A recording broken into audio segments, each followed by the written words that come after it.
প্রদত্ত সম্মাননা আমি নির্লজ্জের মতো গ্রহণ করতে পারবো না। অনুষ্ঠান সবাই হট্টগোল যে কী আমরা এত কষ্ট করে অনুষ্ঠান এই কথা বলছে, গ্রহণ করতে পারবো না। তারপর বলেছে যে আমার সাহিত্য নিয়ে অপযশ অপমান এই দেশে কম হয়নি। এই সেদিন কলকাতা বিশ্ববিদ্যালয়ে আমার প্রণীত বাংলা সাবসিডিয়ারি সিলেবাসকে অনুমোদনযোগ্য বলে দেখতে পায়নি, কিন্তু আজ নোবেল প্রাইজ পাওয়ার পরে সেই তারাই তড়িঘড়ি করে উঠে পড়ে লেগেছেন আমাকে একটা কিছু উপাধি দেবার জন্যে।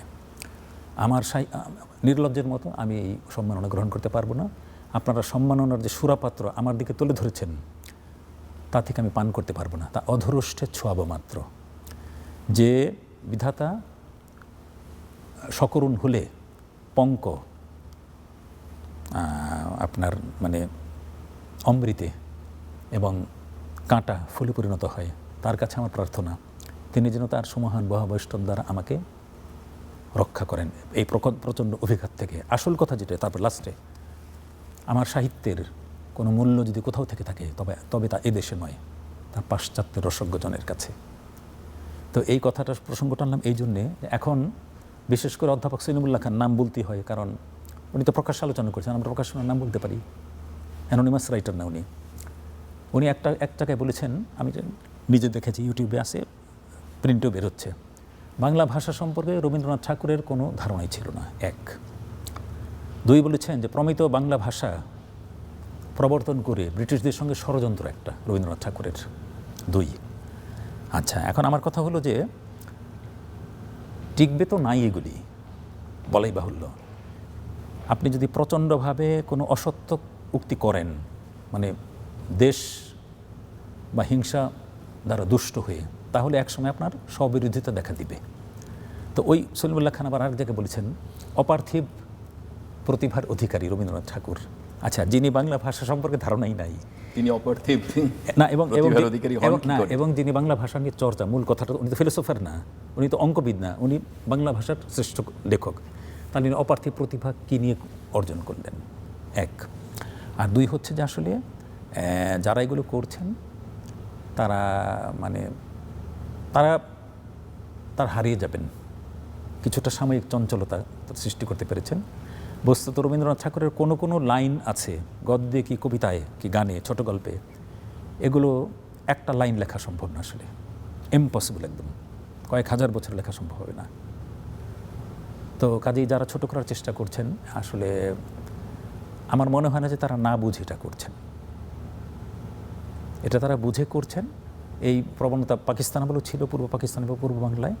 এখন তো সেরকম কোনো রাজনৈতিক অবস্থা নাই, এখন এটা স্রেফ হিংসাবশত আসলে, কারণ দেখতে পাচ্ছেন যে ওনার ধারে কাছে কোনো লেখক নাই, ওনার ধারে কাছে ওনার লেখার একটা অংশের সঙ্গে কোনো লেখক নাই আসলে। স্যার, এবার আবার আপনার লেখায় ফিরে আসি। একটা প্রশ্ন,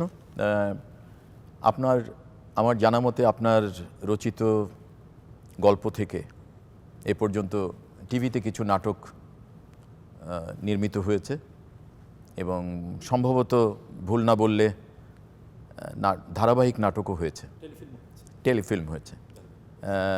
এই ব্যাপারে আপনার এই পর্যন্ত কতগুলো নাটক টিভিতে প্রচারিত হয়েছে? আচ্ছা, সাপ্তাহিক নাটক মানে 50 বা 40 মিনিটের নাটক, সিরিজ নাটক এবং টেলিফিল্ম মিলে মোট 14টা হয়েছে। এই মুহূর্তের একটা শুটিং চলছে, আর আরেকটা নিয়েছে, সেটারও চিত্রনাট্য লেখা হয়েছে।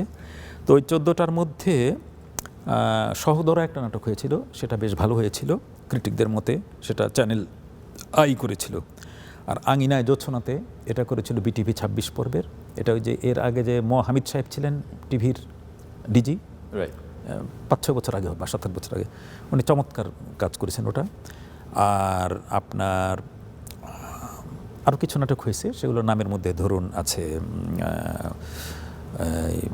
চৈত্রপবন দিগন্তরেখা, সাঁকো, আর আপনার চ্যানেল আই আরেকটা নাটক করেছে, সেটা হলো যুদ্ধ শিশুর একটা গল্প, রৌদ্রবেলা ও ঝরাফুল।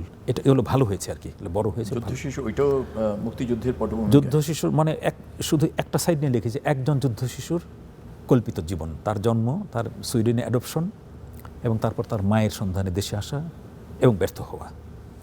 এই বইটা বেশ বিক্রি হয়েছে। আপনার কোনো রচনা থেকে অদূর ভবিষ্যতে কোনো চলচ্চিত্র নির্মাণের দেশে, আপনি তো হলিউডের কথা শুনলাম, সেটার প্রতীক্ষায় আছি, কিন্তু দেশে কোনো চলচ্চিত্র নির্মাণের কোনো সম্ভাবনা দেখা দিয়েছে? আমি এখানে স্বীকার করব যে যখন হাসানুল হক এনু সাহেব তথ্যমন্ত্রী ছিলেন, উনি আমার লেখা পছন্দ করেন, এটুকু আপনাকে বলবো, মানে প্রাইভেটলি পছন্দ করেন, অফিসিয়ালি তো আর বলতে পারেন না। তো উনি বলেছিলেন যে মাসুদ আপনি একটা দেন, একটা গল্প দেন, আমি তথ্যমন্ত্রী আছি, অনুদান দিয়ে তৈরি করে দেবার চেষ্টা করব। তো পরে উনি যেটা বলেছেন আমার সামনে এবং সংবাদ সম্মেলনে, যে আমি সবগুলি অ্যাপ্রুভ করবার জন্য করেছিলাম, কিন্তু এই বছরে মানে মেরিট লিস্টটা তৈরি করতে হয়তো এটা মেরিটই বলবো যে নাম্বার কোনটা কত পেয়েছে। সুবর্ণ মুস্তফার একটা নাটক আর এই মাসুদ আহমেদের এই নাটকটা আমি অনুমোদন করতে পারি নাই। তো এটা ওই লেভেল পর্যন্ত গিয়েছিল, মানে জুরি বোর্ড দিয়েছিল, কিন্তু উনি বললেন যে সংখ্যার কারণে দিতে পারেন নাই। তো কাজেই একটা মোটামুটি ফোরামে ঢুকেছে এবং ছোটকু আহমেদ একজন ভালো পরিচালক, উনি বলেছেন যে হ্যাঁ উনিও আগামীতে করবেন আমার ফিল্ম। আচ্ছা, হবে, অবশ্যই অবশ্যই হবে স্যার। এইটুক পর্যন্ত যখন গেছে হয়তো এটা আলোর মুখ দেখবে, হয়তো এটা সময়ের ব্যাপার। এবার আমরা একটু গানের জগতে আসি। আপনি একজন অত্যন্ত, কি বলবো, আপনার গান আমি শুনেছি, আপনার গান শুনলে প্রাণ জুড়িয়ে যায়, বিশেষভাবে হারানো দিনের গান, এবং আরও নির্দিষ্ট করে বললে আপনার কণ্ঠে বিশেষভাবে সতীনাথ মুখোপাধ্যায়ের গান অসাধারণ। তো আপনি কি এখন নিয়মিত গানের চর্চা করেন? গানের চর্চা রিটায়ার করার পরে আসলে ভালো করে সময় পেয়েছি, মানে কণ্ঠ সাধনা যেটাকে বলে। এখন তো আর ওস্তাদের কাছে যেতে হয় না, প্রোগ্রামগুলি এখন সিডিতেই পাওয়া যায়। আমি সেটা চেষ্টা করছি, গানের সাধনা করছি, কারণ গান ছাড়া যাবে না আসলে, এটা তো অন্য। আপনি এর আগের যে আইটেমগুলো বললেন এগুলো হয়তো অনেকটা জীবিকার জন্যে, কিন্তু গান তো প্রাণের আনন্দের জন্যে।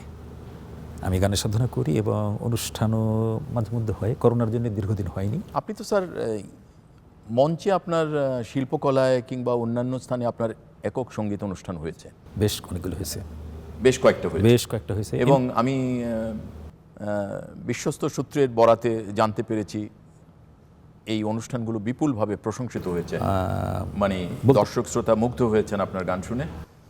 আমার বাস্তবেও আপনার গান সরাসরি শোনার আমার অভিজ্ঞতা হয়েছে। কিন্তু আপনি কি আমাদের গণমাধ্যমে, বাংলাদেশ বেতার কিংবা টেলিভিশনে, সেখানে কি আপনি নিয়মিত গান করেন? নিয়মিত করি না, তবে টেলিভিশনে আমি অবশ্যই অডিশন দিয়ে পাশ করেছিলাম, তারপর স্পেশাল গ্রেড উন্নত হয়েছি। ওখানে আমি খুব বেশি গান করি, ধরেন আমরা আজ পর্যন্ত 12টা অনুষ্ঠানে গান করেছি। এরপরে করোনার পর থেকে আর একটাও করি নাই।